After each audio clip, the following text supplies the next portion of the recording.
அண்மை செய்தி 14 மாவட்டங்களில் இன்று கனமழைக்கு வாய்ப்பிருப்பதாக வானிலை ஆய்வு மையம் தெரிவித்திருக்கிறது.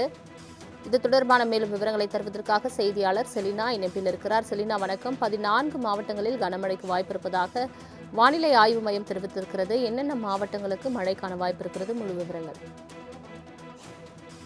தென்கிழக்கு அரபிக்கடல் மற்றும் அதனை ஒட்டி இருக்கக்கூடிய கேரள பகுதிகளின் மேல் ஒரு வளிமண்டல சுழற்சி என்பது நிலவுகிறது. இதன் காரணமாக இன்று தமிழகத்தை பொறுத்தவரையிலும் நீலகிரி, கோவை, தேனி, திண்டுக்கல், மதுரை, ஈரோடு, நாமக்கல், கரூர், திருச்சி, தஞ்சாவூர், புதுக்கோட்டை, சிவகங்கை, அரியலூர், பெரம்பலூர் ஆகிய மாவட்டங்களில் இன்று கனமழைக்கான வாய்ப்பு இருக்கக்கூடும் என்றும், அதே போல நாளை நீலகிரி, கோவை, ஈரோடு, திருப்பூர், தேனி, திண்டுக்கல், மதுரை, சிவகங்கை, புதுக்கோட்டை, தஞ்சாவூர், திருவாரூர் ஆகிய மாவட்டங்கள் கனமழைக்கான வாய்ப்பு இருக்கக்கூடும் என்றும் வானிலை ஆய்வு மையம் தெரிவித்திருக்கிறது. தொடர்ந்து 20ஆம் தேதியிலிருந்து 22ஆம் தேதி வரையிலும் லேசானது முதல் மிதமான மழைக்கு வாய்ப்பு இருக்கக்கூடும் என்றும், அதே போல 23, 24 ஆகிய தேதிகளை பொறுத்தவரையிலும் லேசான மழைக்கான வாய்ப்பு இருக்கும் என்றும் வானிலை ஆய்வு மையம் தெரிவித்திருக்கிறது.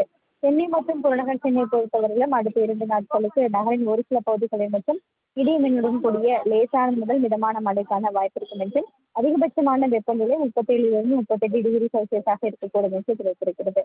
குறிப்பாக வெப்பநிலையை பற்றிய அறிவிப்பு என்பது 18 22ஆம் தேதி வரையிலும் அதிகபட்சமாக வெப்பநிலை இயல்பை ஒட்டியே இருக்கக்கூடும் என்றும் வானிலை ஆய்வு மையம் எச்சரிக்கை விடுத்திருக்கிறது. தங்களின் முழு விவரங்களுக்கு நன்றி செலினா.